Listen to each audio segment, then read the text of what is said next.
Hello, hello. Welcome back to the podcast. It's your girl, Kamie Crawford. And today I have our savior in the studio today, Jesus Christ herself. Dr. Catha Fischer, medical director at Spring Fertility in New York City. Welcome to the show. I'm thrilled to be here. I'm excited. So people know, because I've talked about it, that I went to a fertility doctor in LA before I got off birth control. Right. I was directed to wait 5 months before coming back to do another checkup to see where things were after getting off of birth control and, just kind of see how pieces were put together after being on birth control for 18 years. And you were the first place that I came. Aww. Because I saw so many girls talking about Spring Fertility. I heard Lindsay Metzelar from We Met at Acme. She's a Serena gem. Kerrigan got her eggs Gem. frozen with you. Yep. And I was like, okay, this bitch knows what she's talking Aww. I need it on my "This is where I'm desk. going." That's amazing. Yes. Okay, I love it. I'll make you a sign. And when I came to you, I know there's doctor confidentiality, but because I spill all my tea, this is HIPAA. Don't call us. We're not talking to you. I was at first nervous. Yeah. Because I wasn't sure what the results were going to be. When I came to the doctor in LA, when I went to the doctor in LA after I got off birth control, it wasn't looking good. Yeah. It was looking a little bleak. And I cried my eyes out and I was scared because I've always wanted to have a family. I'm the oldest of 6 girls. Like, I was born for this. I know what the fuck I'm doing. And I left from that appointment, cried in the car to my boyfriend. And I was like, I'm not going to be a mom. And he was like, relax, like just do what he told you to do. Get off the birth control, see where things are at. Because there's a chance that things can improve and there's a chance that they stay the same and they just are what they are. Right. But I didn't have enough information. So I just got off the birth control and I waited and I came to see you. And guess what, y'all? My shit was lit up like a Christmas tree. Mm-hmm. I had so many follicles. Yeah. And I was so happy. And for some reason, I felt like at peace with you. I think it was like just our first meeting and obviously knowing people who've been to you. But I felt like before you even did the intravaginal ultrasound, I felt like everything was going to be okay. Oh, I appreciate it. I mean, most of my job is sort of like quelling this nervousness and anxiety that we all have about different parts of our lives. Yeah.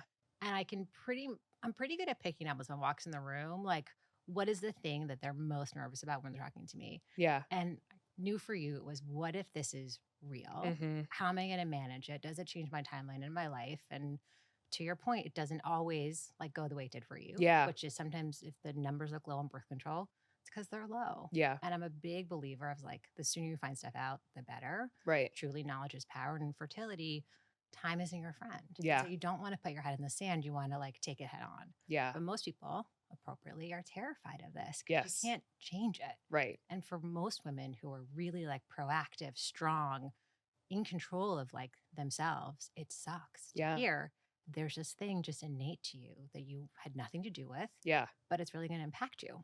Yeah. So I appreciate that. Yeah. But it's also great to give like great news like that. Yes. Right. Like, oh my God. It's wonderful. I was skipping home. I was so happy just because like it is this thing where like you have so many women from, doesn't matter what walk of life you're from, and you can do anything. But there's this one thing that you grow up thinking that is just going to be like innate and it's just going to be something that you're going to be able to do. Like when I was a child, I never thought that I would grow up one day and not be able to have kids. It was always like, oh yeah, when I grow up, I'm going to have 5 kids, just like, my mom. And like, that's going to be me. And then you get older and it becomes more and more real as the years go on.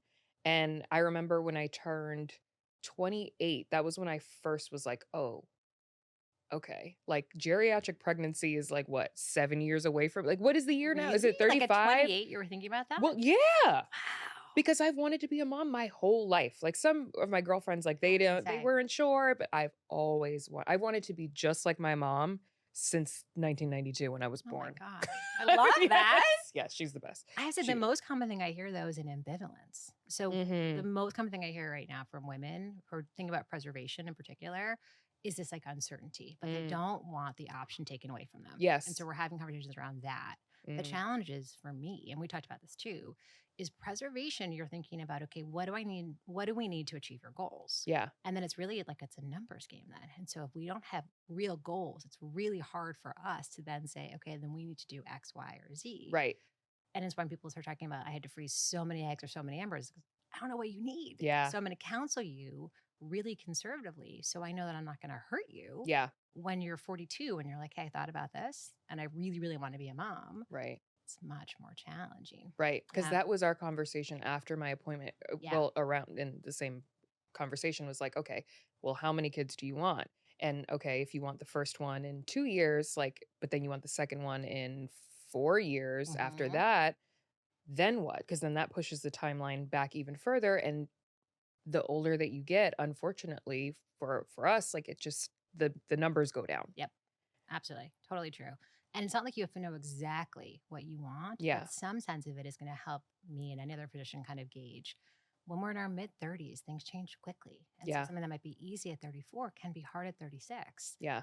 And just understanding that no matter what you decide is really critical. But I feel like the information, good information, is really hard to come by. Right. And you sort of had that experience, right? You were counseled in a way that was really fear-mongering. Oh my God. That OBGYN that I fired, I told you that I fired her. She had to go. It's such a bad way to go. She terrified me. She was like, it was the worst. It was like talking to your high school bully and them telling you, I don't know if I told this exact conversation on the podcast before, but I went to an OBGYN while I was on birth control. She gave me an AMH test, which can you tell everybody what an AMH test is? So AMH is anti-Mullerian hormone. It is a non-specific marker of how many total eggs a woman has. So every woman is born with every egg we're ever going to have. Which is crazy. Which is so wild, and sperm are totally different, and it's not fair, and we can talk about that too. They can just blurt them out. Tens of millions. Tens of millions, and mostly they're not functional. It's totally fine. It's wild. Yeah, unfair. Patriarchy, boo. Yeah. But so AMH is a non-specific marker for your resting pool of eggs. So we use it to get a sense of what's the reserve and therefore how much quantity is going to be released every single cycle, because your body's brilliant, right? And it wants you to have hormones from your ovaries where eggs live forever. And so ovaries kind of calibrate and figure out month to month, what can they spare, right? But have enough for you until like you're 80, truly.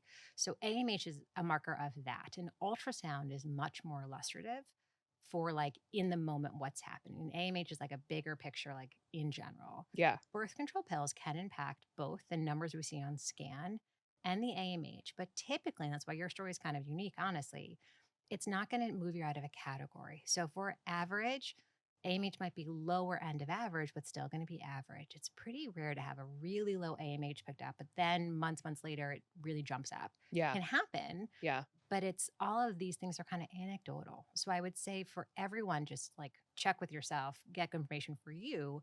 Birth control pills can be suppressive, but usually it's not going to be as sort of impactful as it was for you. Yeah. Thank you, God. My goodness. I was so grateful, but it's a blood test. It's a blood test. So I did the blood test with my OBGYN in LA. She calls me 2 weeks later and she's like, hi. Oh, man. Like, I just wanted to go over your results with you. Okay. It's really interesting. Like your numbers are like really low. Like I think I was like a 0.9. Yeah. Which the average for women in their 30s is like a 3. 3 is high. So okay. Average would be between typically 1.8 and like 2.5. Okay. That's going to be, and it's lab dependent, but that's kind of a sweet spot. Got it. I was a 0.9. You were 0.9. And she was like, yeah, it's like really low. Like someone in their menopausal age. No. Like a woman in their 40s. Wrong. That's wrong. That's what she told me, Dr. Fisher. I know, I believe I'm sobbing on the phone. And I'm like, well, is there anything that I could do to fix it? And she's like, honestly, if I were you, I would just like freeze my eggs or like try to get pregnant now. And I was like, well, what?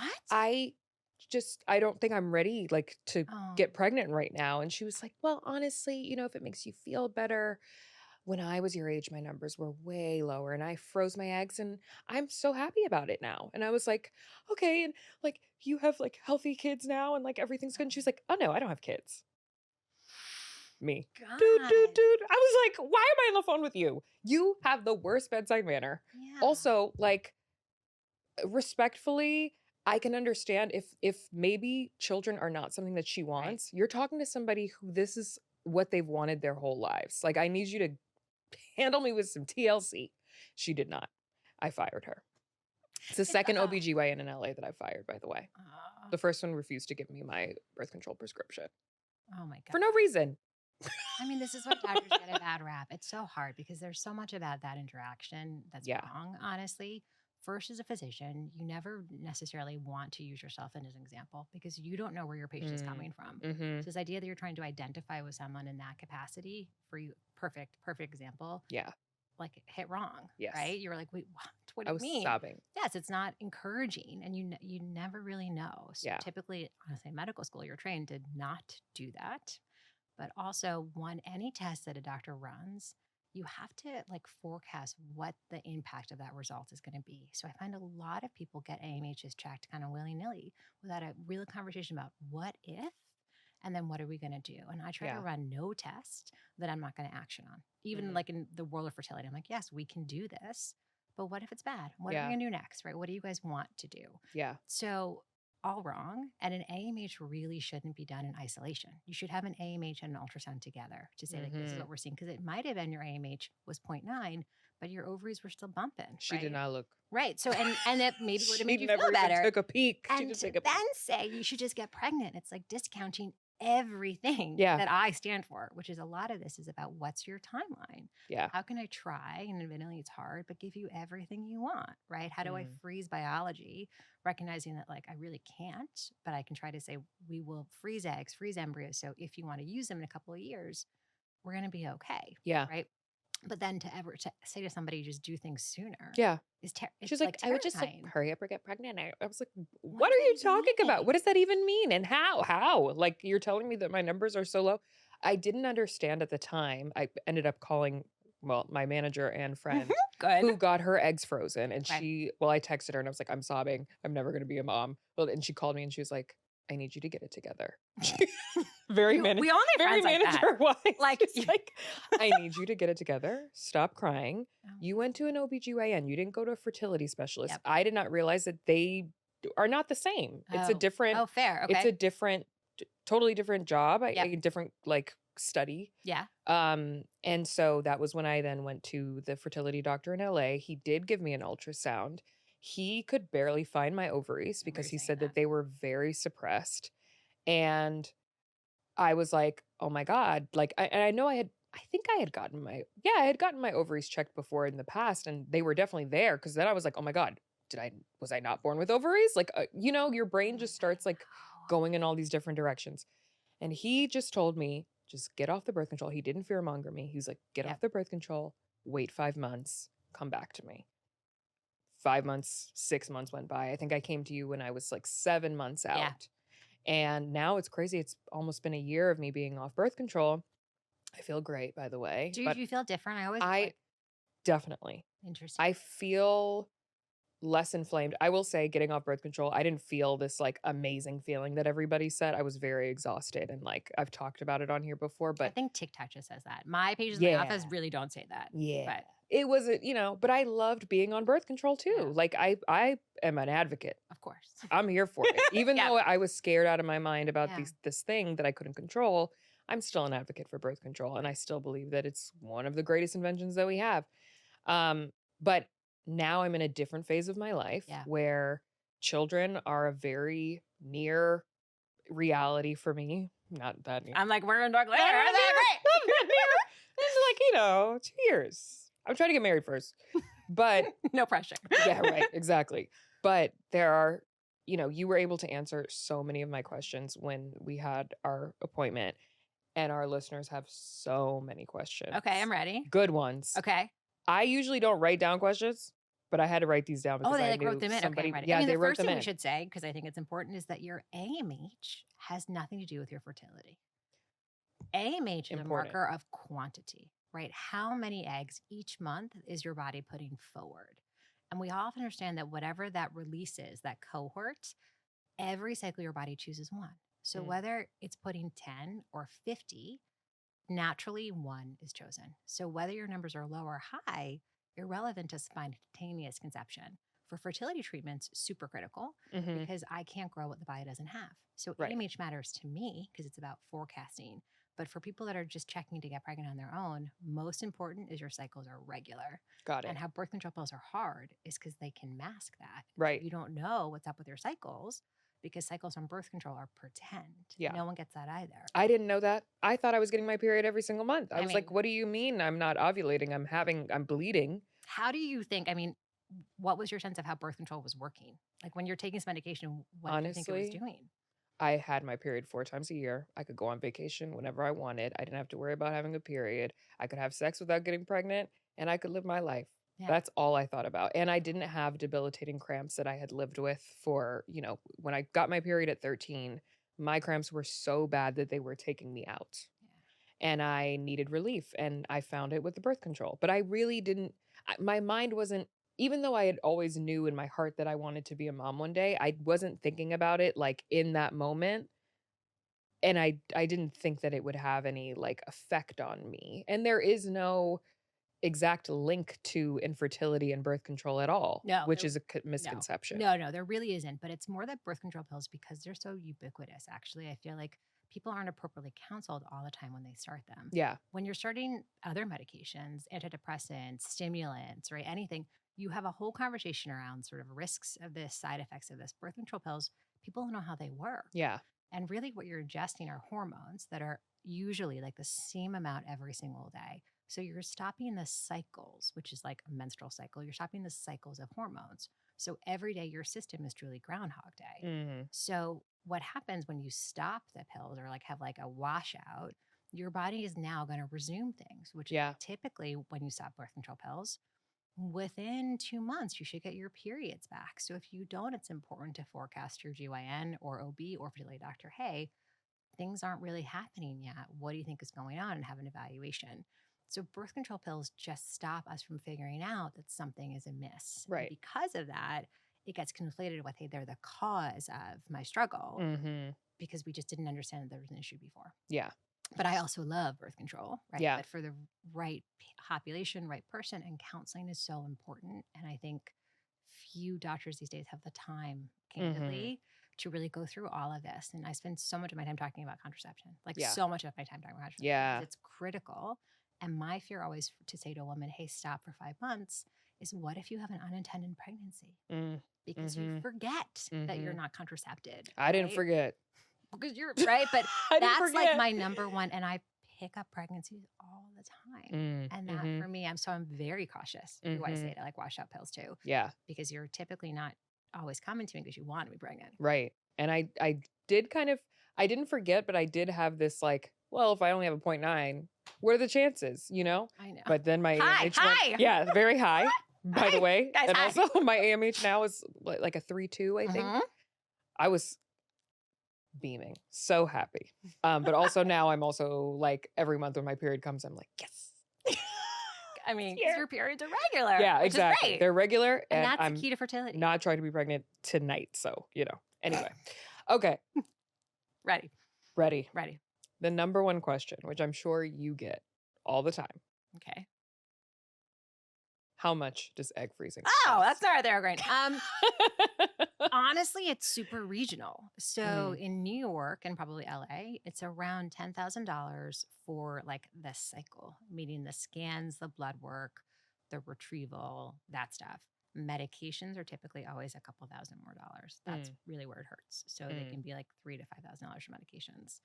Egg freezing is not covered by commercial insurance plans. That's a question I get us all the time. Yeah. I'm Av Network. Pretty much everyone is Av Network, right? Which I think is bullshit. It's beyond bullshit. Insurance companies should cover it. They should. I love that jobs are covering it now. Some. Not and mine. It's a specific carve out. Yeah. And they should truly. It's going to help you retain employees. It's going to foster goodwill. It's going to really like allow your workforce to keep on moving. But they don't.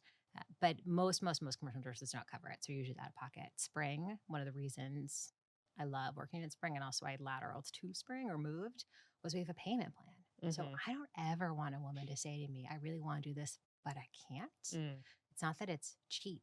but it's easier in sort of small snippets. Yeah. Like $250 a month. It feels different than if I say you have to cut me a check for $13,000. Yeah. Yeah. Because we So did have a that's lot more of people cost. write in like, I really want to do it, but I like, I'm know. afraid I can't afford it, or I'm trying to get a loan for it, which I didn't know that that was possible. There are loans, but they're a little challenging because it's sort of like they're a little predatory. Like the interest rate is really high. And so you end up paying far more, but over a longer period of time. But for those who like need to do it for medical reasons and can't, it's a good option. But otherwise, finding a clinic as a payment plan is also a great option. Got it. Okay. Second question. Mm-hmm.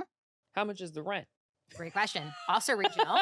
So because I thought about this too. I'm like, okay, I freeze my eggs. I put them in the freezer somewhere with you.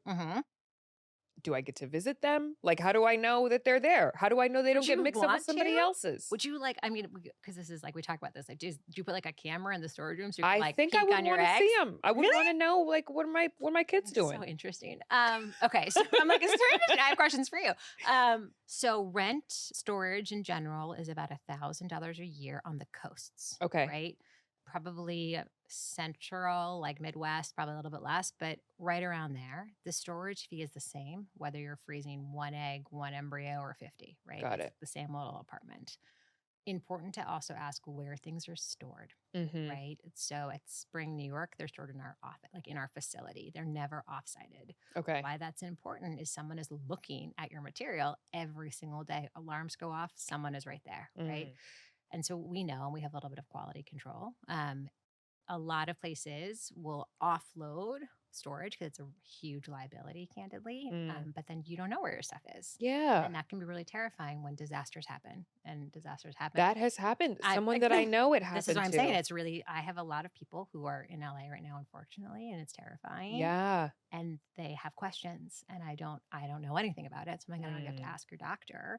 But they're really afraid. Yeah. I totally get it. Yeah. Because even if the clinic says, I'm so sorry, like we did everything we could, but we could, there's no, it's gone. Yeah, Your it's eggs gone. are gone. Your embryos are gone. It doesn't.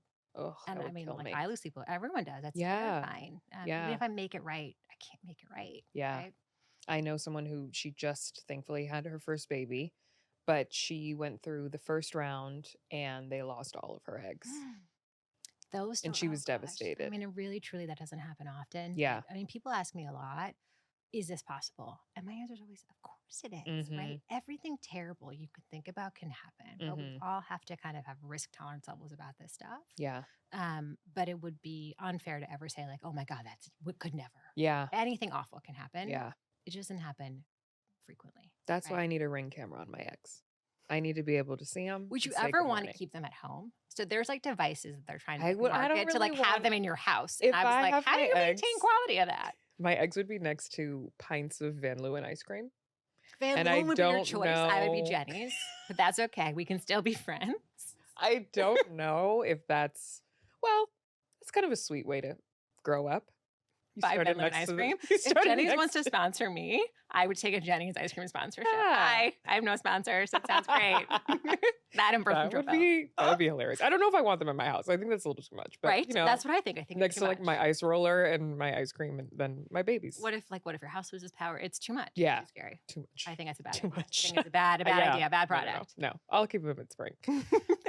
Okay. Next question. What age should you start considering it? And is there an age where you will not do it? It's a good question. That's a really great question. And it also speaks to the storage question. So is there too young? Honestly, there is not a too young because your eggs are going to be the best quality and typically highest quantity when we're younger. Yeah. Does that mean that at 21, you should freeze your eggs?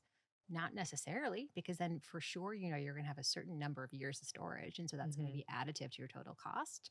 And so it's really. So, and not everyone that I see, right, is going to do a cycle. Sometimes I'm talking you out of it. So if I see a 22-year-old, I'm like, well, what's like the benefit of this for you? Do you have coverage right now? What are you worried about? Because in your early 20s, not much should change. Now, no crystal ball, can't make promises, but typically between like 21 and 27, there aren't huge shifts, right? So then the question is, like, when you think about your life, how do you see it going? What do you need? What's going to give you peace? So there really isn't a too young. You can freeze them whenever you want, but you have to just consider like, what are the costs I'm going to incur in doing this? Yeah. Is there too old? Again, it speaks to this like counseling concept, which is as long as a woman is cycling, as in like having periods, it means there are eggs being put forth, which means there's an opportunity to freeze them. The question is individual for a woman to say, if you're freezing one egg at 44, am I serving a need for you, right? If I tell you the chance that that one egg becomes a child for you is probably less than 1%, is that giving you hope that you need, right? Not false hope, right? Literally like this is the number. And if her answer is yes, my answer is okay, right? What I do not like is people being told that like these are guarantees, and if you do a certain thing, it's going to be okay. Yeah. But it very much, it's never like too late as long as you're not menopausal to have a conversation. And I've had women tell me at 35, wait, that's how many I need? Forget it. Not worth it. Yeah. But you just see the information. Is there a statistic on like, okay, we've retrieved 10 eggs. How many of those statistically survive after doing like the testing and things like that? 100%. And so we call that outcome data. And the challenge with egg freezing is that it's a relatively new and truly just relatively new treatment option for everybody. It's been around for a long time for like medical necessity. So big data on what happens when you freeze eggs is challenging to come by. At Spring, another reason I was so impressed is they opened in San Francisco right next to like all the tech companies. The tech companies were super early to fertility preservation coverage, like much to their credit. And so Spring has a lot of internal data on our outcomes. And so on our website, we have an egg freezing calculator that I routinely pull up and go, okay, if you're 35 and you freeze 10 eggs, these are the percentages you're going to have one child or two or more children. And it's from our stuff that we update about every 6 months. And so I always counsel patients, use this tool. Tell me what number feels right for you. And this is kind of where we land. In general, if you're less than 35, if you're freezing about 20 eggs, which for some people is a huge lift, others it's one cycle, you're going to have about a 98% chance of having a child. Now, do you need 20 eggs? Typically not, but that's the zone I'm comfortable saying that I'm not going to hurt you. Yeah. When you come back to me at 44 and say those eggs have to be my babies, I got you, no problem. If you're freezing 7 at 34, I'm more nervous. Not that it can't happen, but I'm more nervous. And like something that came up about a year ago maybe was Kourtney Kardashian. Remember when she talked about how she froze 7 eggs at 39 and was like devastated. She didn't have a child. Yeah. And I thought to myself, was she poorly counseled? Because I would never tell somebody at 39 if they had 7 or 8 eggs, they were going to be okay. Yeah. And I really hope it was just poor counseling and not like erroneous counseling, because we just need to know that when numbers are smaller, as you get older, it's really, really hard. Yeah. And then if you decide to fertilize those eggs and make embryos, I'm assuming the numbers go down. They do. We're like baking that into it. So in general, eggs frozen when you're 35 or younger will convert to embryos at about 40%. So you're freezing 10, you're going to have 4 embryos. How many embryos are chromosomally balanced or like genetically normal has everything to do with one's egg quality, which is typically tied to age. The challenge when we're in our mid-30s is things get super variable. So for me to counsel people in general is hard. Yeah. So once we're 36 to 40, we say, okay, you want to have 30 eggs frozen and 30% of those eggs become embryos. And these numbers may actually be applicable to you, or they may be wildly off. And that's why we just want to ensure that questions are answered. We understand we're not offering guarantees here. We're offering like possibilities. Yeah. And then embryo transfers. Once an embryo is normal, that's like the pot of gold. So an embryo transfer is successful a lot of the time. And by a lot, I mean 65 to 69%. But it's getting that embryo that's hard. Yeah. That's what we were talking about in our appointment, is like whether or not I wanted to make embryos or not. Right. And this is actually This is a great topic. Yeah. This is a question from my boyfriend, actually. Uh-oh. He, you know, we talk about egg freezing. He's like all for it. Yep. He's the most I already love like him then. he's Love yes, him. Yes. Oh God. If you're dating somebody and he's like, I don't know. Like it's your body and it's your life. And especially if you're just like boyfriend and girlfriend, please like do what you have to do for yourself. I tell husband and wife because you just don't know. You never know. Yeah. It's not a comment or a referendum on the relationship the same way like a prenup isn't. And nobody should have feelings about it. Yep. Right. You're just protecting yourself. Yeah. Because God forbid something ends and then you don't have the option You've anymore. literally given up. Yeah. Or for the embryos that you make, you have to give up other property because embryos are property. Yeah. So I've seen women give up apartments on Fifth Avenue for the right to the embryos. No joke. So it's just like, okay. Which one do I want more? Right. No. Which one's But what? it's weird to think of embryos as property the way that like an apartment or a car is, but that's how they're treated in like a court of law. You're distributing stuff. These motherfuckers. So it's really so because I see that and know that, and I always bring it up, but I can gauge really quickly in a couple when I say that if I've like struck the wrong note because I don't want them to be offended. You're saying my medical opinion. You should probably always do both, and this is why I say that. And you also you never know if you have enough embryos. Yeah. Right. Like yeah. And most of the time, at least in New York City, people are like for it. Mm-hmm. Well, sometimes I'll see like the male partner and it gets a little squirrely. And I'm thinking, oh, okay. Like, I'll talk to her later. Kind of. But yeah. It's tough. Interesting. I know. Because in our appointment, you asked me if I would be interested in making embryos. And I was like, well, my man is gorgeous and he's 6'4". I would have all his babies. And I'm getting the apartment on Fifth Avenue and I'm getting the embryos, by the way. Little embryo brain. Yeah, exactly. All to Kamie. All to me. I'm going to write it down on my iPad. His question was, okay, we make these embryos. He was like, but say we make 4 embryos and they're all healthy. He was like, not to be like pro-lifer. No, yeah. But like, I would want to have those babies, I think. And I was like, well, that's a good question. Like, that's something that I wanted to ask you about. Like, what happens? And people were asking that too. Like, what if I freeze my eggs and I change my mind? Right. What if I freeze my embryos and I change my mind? Where do they go? Yeah. I mean, these are so important, especially in like this day and age. Yeah. Eggs are simpler, right? Because eggs are a single cell that have no like possibility of life by themselves. Yeah. So if we ever elect to not use our eggs, you actually have options, right? So you can donate them to research. You can sell them to research. People were asking that too. Someone was like, I don't want to have kids at all, but I would love to donate. So she did. So egg donation to like couples is a beautiful, wonderful thing. And most centers have like an avenue to do that. And you can do it either anonymously or directly. It's wonderful and so altruistic and great. Yeah. You can donate them to research. So companies, eggs are stem cells. So you can really donate them or sell them to research. And if really you're like, I ultimately don't want them or I'm not comfortable giving them away to anybody or anything, we just sort of warm them and they disintegrate. Like they're mostly water. So there's no action to like have an egg be destroyed. Embryos, I talk about this a lot too, which is everybody, no matter who you are, where you live, gets very obsessed with like numbers and they want more and more and more. And I find myself saying, to what end, right? Why is it bad that you have 10 eggs retrieved? That means you're probably going to have 4 healthy embryos. That feels great for what you need. Doesn't matter that your friend retrieved 18. You don't need 18, right? But the net is no matter whatever number of embryos you have, we're always going to talk about, does this serve your needs? And sometimes we have more than we need, so a surplus. And I typically try to say to couples, hey, I know maybe there's like a romantic idea about spontaneous conception and we want to be on a beach and a bees and all these things, but like a beach is standing kind of gross and maybe we can just do an embryo transfer. Yeah. Right? Because it's always going to be more successful. Yeah. Month to month chances of pregnancy, all things being perfect, as in regular cycles, sperm is great, egg is great. It's about 15 to 20% every single month. Embryo transfers, worst case scenario, 40%, best case scenario, 72%. So no matter what, more successful. Yeah. Once you're pregnant with an embryo, if it's been genetically tested, the risk of it becoming a miscarriage is so low because we've controlled for that variable. Not zero, really low. Yeah. So it also allows you to have some like control if it's important to you on like timing. If you say, I want to be pregnant this summer, I can probably deliver that to you if I have 2 embryos available for us, right? Versus try for 6 months. And if you're not pregnant, come talk to me.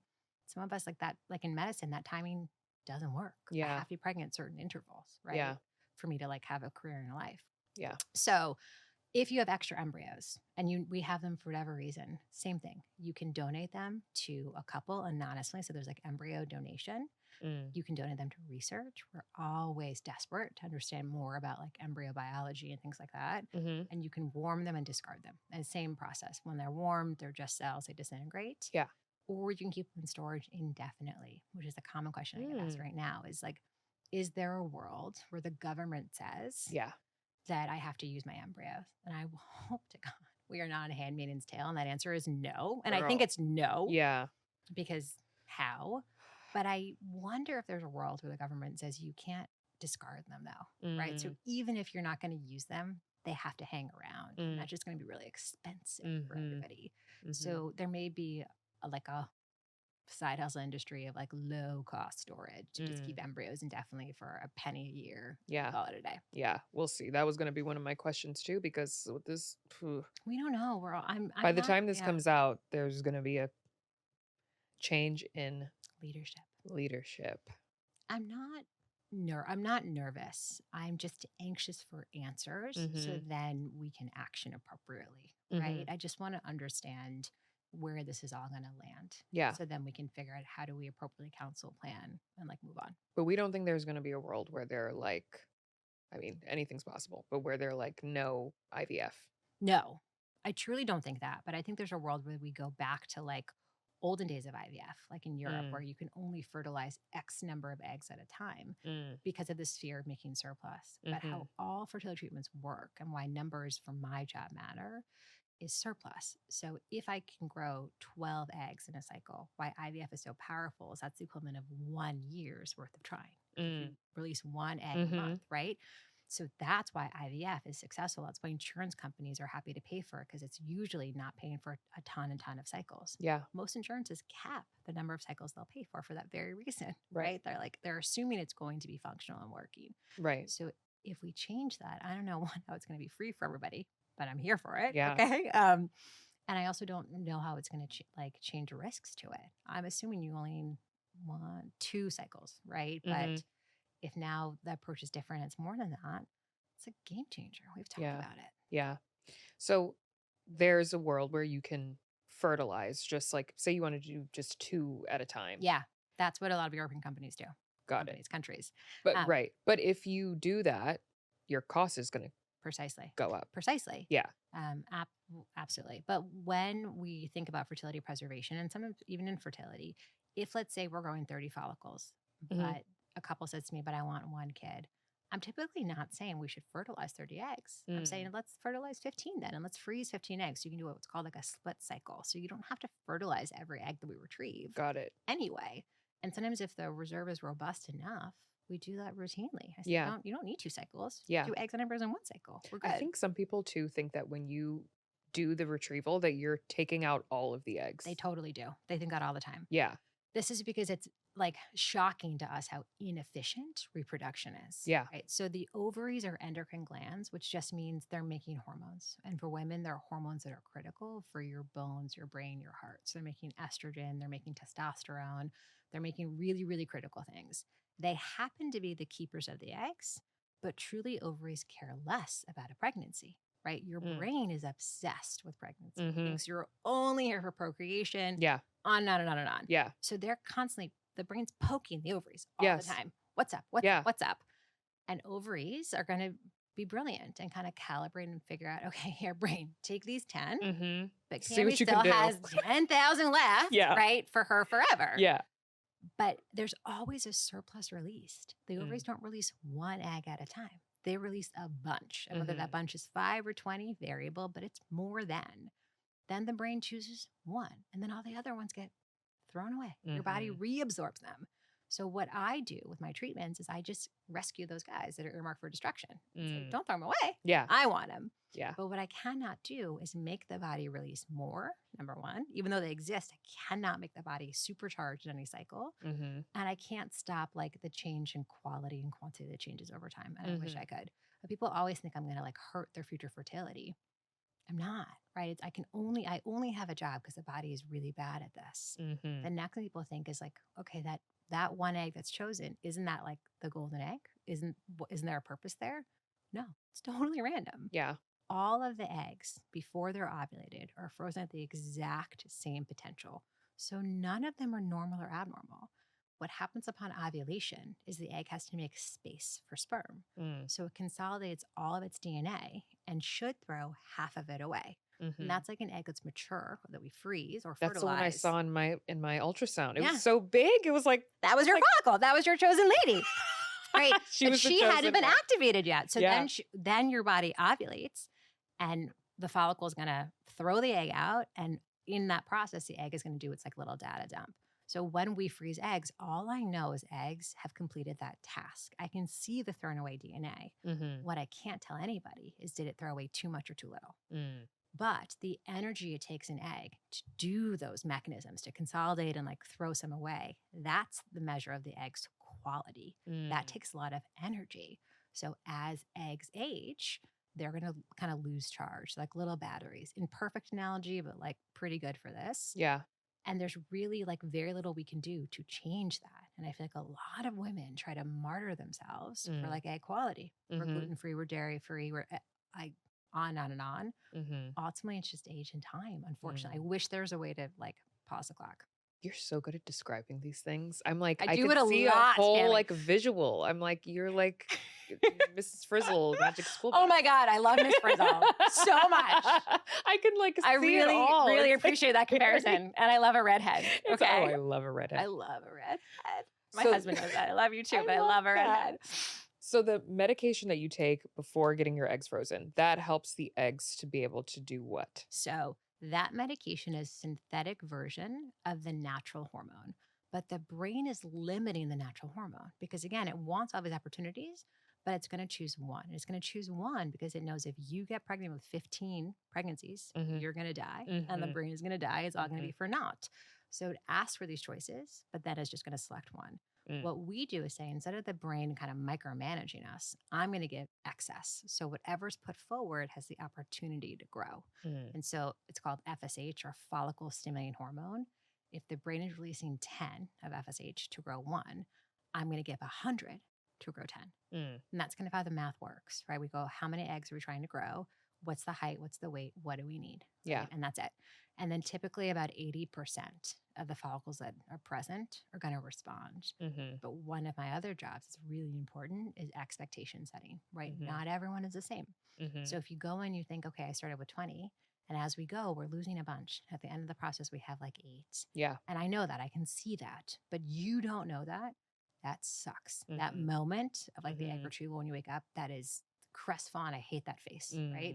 So part of what I do every time I see my patient is say, this is what's happening, because I can't change it, but we can talk about it. Yeah. I can forecast it and say, I'm not sure why. It's going to be fine. What do we want to do? Yeah. Do we want to continue? Do we want to like pivot? What's up? But the way the body responds is also individual. So we're just kind of throwing a lot at it to see what happens. Yeah. And the medication affects everybody differently. Totally differently. But people complain about the bloating. They always say that there's like a lot of bloating. And then the recovery is different for everyone. A lot of people wanted to know, like, are there any mental health effects that I should be concerned about post egg freezing or during, while taking the medication, and then also recovery? Yeah. Yes to all those things. So the other challenge is a lot of women are doing egg freezing right off of birth control pills. So they haven't had cycling hormones in decades. Ooh, and So- let me tell you something about those. Just cycling hormones. that. Exactly. Just that. I learned a lot about myself. And some good, some not so good. I know. I agree. I did for 3 months. I was like, no, Yeah. never. What? Yes. Terrible.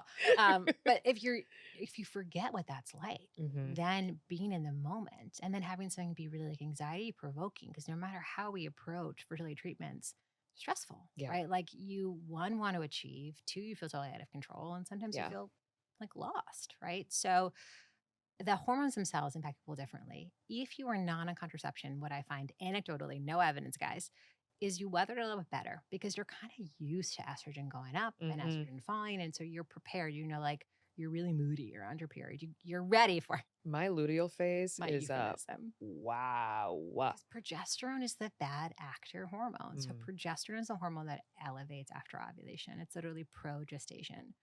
All you need to know, in favor of pregnancy, not you. Okay. So it's really going to focus and spend energy on like gestating. So women get depressed, right? You get blue, you're tired, you have no libido, all of these things. Yeah. And then all of a sudden, 14 days later, boom, you feel better again. And that is really common. So egg freezing, though, is a really consolidated version of this. So estrogen goes up pretty high pretty quickly. Most people feel great, but great also is irritable. You're firing all cylinders. So nobody is like up to snuff. So I say to people, joking but not joking, don't break up with your boyfriend. Don't yell at your best friend. Don't call your mother in this period of time, right? Like you are not your best self. Yell at me. I'll vet it for you, right? Truly, I was like, I got it, whatever you need.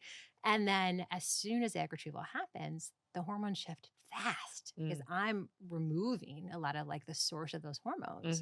And so that shift can be challenging because in a menstrual cycle, it takes about 10 to 14 days.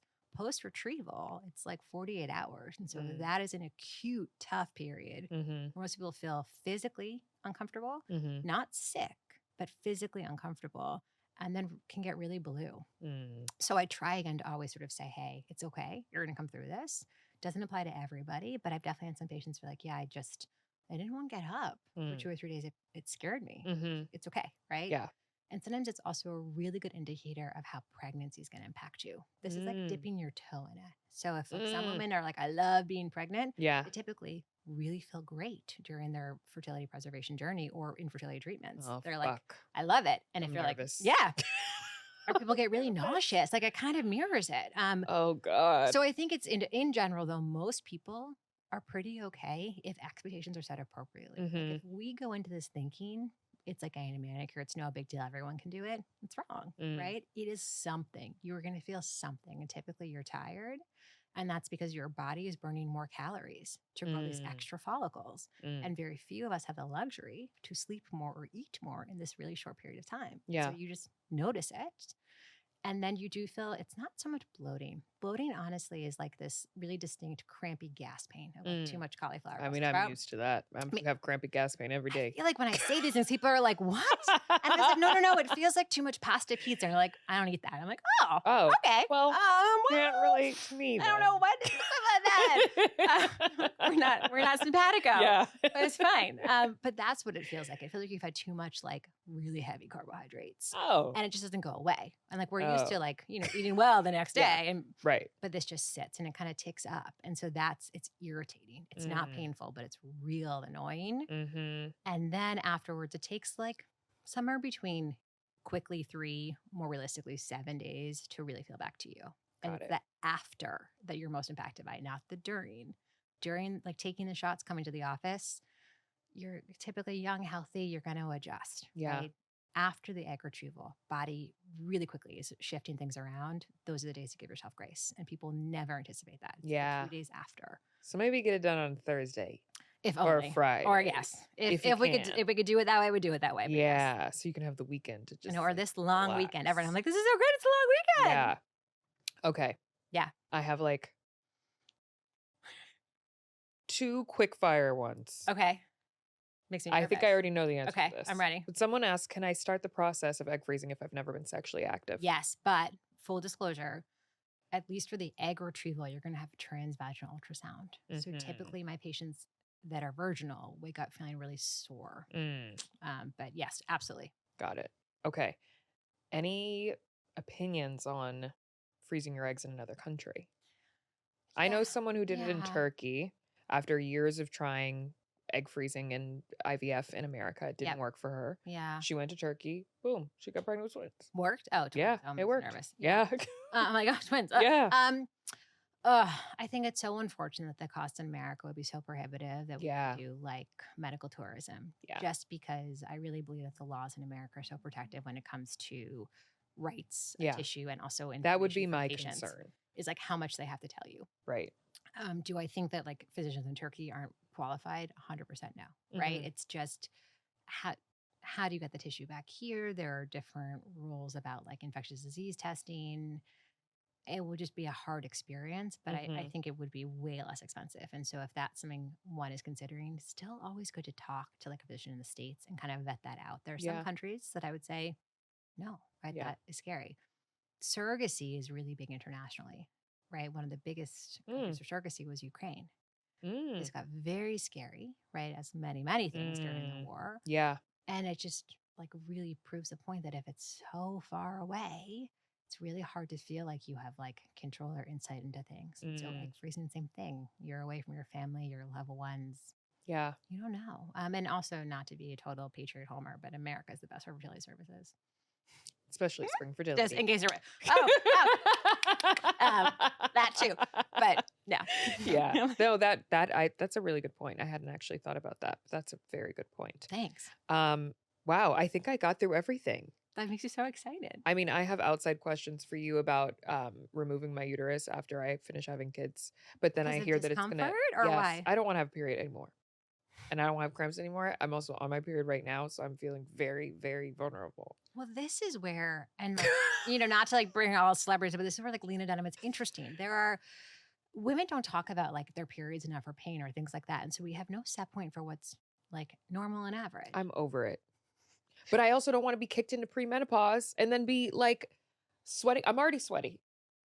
Your uterus, like typically if your pain is really, really profound, sometimes it's pathologic and it's something called endometriosis. Well, my pain is actually so much better. Great. Now that I've, Off of the regulated pills? off of the pills. I think I really got off the pills and I kickstarted my like hormone regulating cycle. Okay. I've been on prenatal since I got off birth control. Okay. I've been on omega-3s. I take a B12. I take magnesium. Like I've been doing all those things. And I think that has helped me a lot. With the just pain? like mentally. Really? Oh, mentally. Okay. And I don't know. I think maybe my hormones were out of whack and I didn't know that when I was 13 and I got on this birth control thinking it would fix it and didn't actually fix the problem. And I think now I have a better understanding of the problem, which maybe it was just that my hormones were irregular. But who really knows? And how will we ever know? But now I feel like the pain is more manageable. I think I'm also older and maybe like when I was 13, my body was like, what the fuck is going on? Also, your periods are heavier when you're younger. Yeah. Yes. Really? Like it's a thing. So I feel I definitely still get cramps. But I think maybe I'm also at a different place in my life where it's just more, I know how to manage it. Yeah. I'm on top of it. I take my Midol. I get my shit together. Sponsored by Midol. Yeah, sponsored by Midol. We're gonna really work on it. And then Jenny's ice cream. and Jenny's ice cream. Hey. So yeah, I feel I'm miserable. Yeah. Because I'm just a miserable person. Because I'm a Scorpio. It's just part of it. Don't do this to me. Don't tell me. What's your sign? Oh, please. Did you tell me? No, but are you a Gemini? Yes, I am. Would you have known that? That's hilarious. That's the thing I get. Of course you are. That's a request I get a lot is like for a specific sign, which kills me and cracks me up. I'm like, it doesn't matter. Are people like, you can't be my fertility doctor? If no, but they want their babies. That's interesting though. No, I wonder if they would say that. I should my birthday on things. Gemini women are great. Gemini men, I would never let another one. Aren't we like a little? You guys are a fun time. You guys are so great. I'm not fun. I'm so boring. No, you're not. No, I'm so. No, you're so not. boring. I knew you were fun as soon as I met you. I knew you were Gemini. No, I'm past tense fun. No longer fun. So boring now. Please. So interesting. Oh, but I'm so interested that your pain is better off of birth control. That is not. Well, no, not off of birth control. I wouldn't say it's better off of birth control. Pills are like literally prescribed for pain. Yes. So my periods have always been painful. Even when I had the fake periods on birth control, I still had cramps. But my periods are better now than they were when I was 13. Yeah. Well, that makes sense. That's what I meant. Yeah, that makes sense. Yeah. But don't take out your uterus. Your uterus is doing it's like supporting your pelvic floor. I don't feel like she's doing anything with causing me stress, anxiety, depression, upset, stomach, diarrhea. I guess it's like a commercial. It is. Heartburn, indigestion. I'm here to represent uteri, and like they're really doing a lot. Mesothelioma. I'm not getting anything from this thing except for. You are. She's supporting, like, oh my God, she's doing so much stuff. She's supporting your with bladder. She's helping your ovaries. She's keeping your like intestines at bay. She's gonna gestate for you should you decide to do that. Like, she's an important lady to you, and will always be an important person to you. I'm telling, like, gotta give her personality. Fine. And if she needs to calm down, like, give her some Midol, but don't get rid of her. I just feel like she hates me. I think it's personal.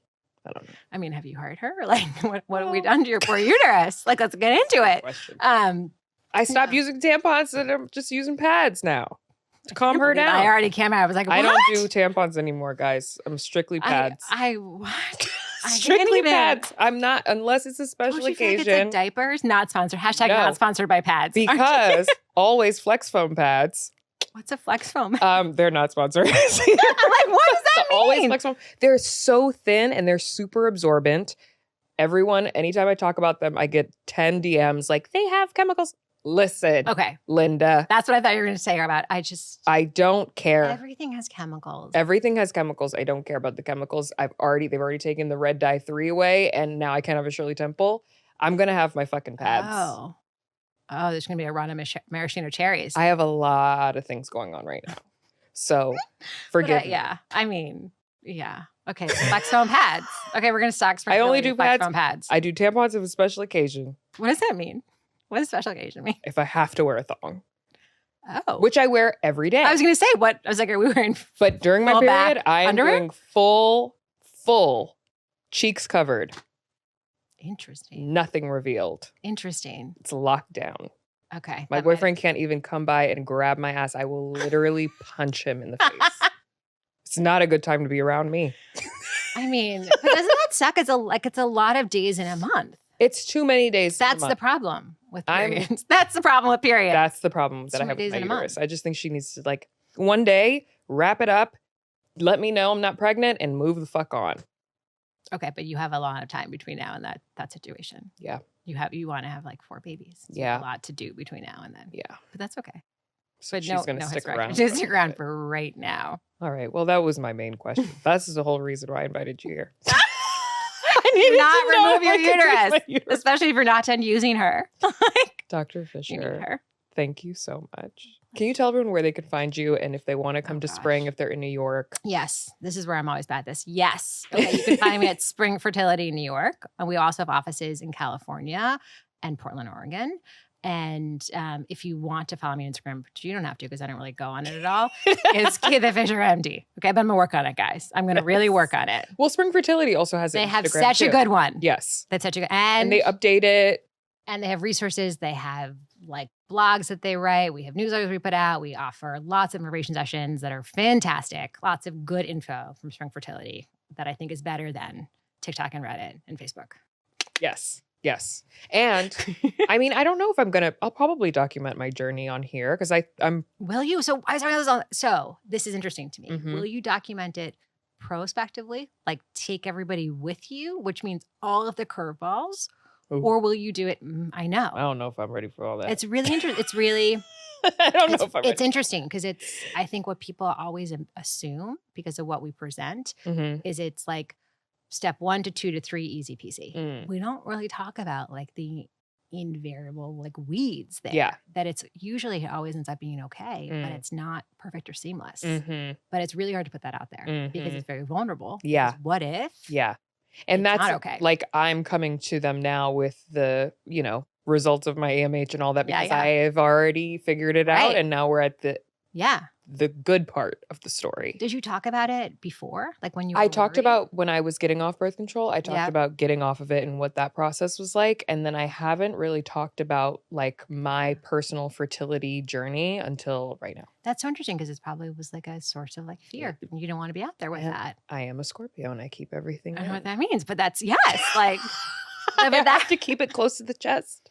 And then I reveal when it's all done. What do I do? Just like spit it out? That's how Geminis do? Yeah, that's right. That's right. Just give it all fired. Out. Yes. I'm just like, blah, blah, blah. That's why you are so amazing at this. And I'm so grateful. And I can't wait for you to retrieve my eggs. Woo! Okay. It's going to be great. I'm very excited. It's going to be great. I am. I'm excited too. Thank you so much. My pleasure. Thanks for having me. Of course.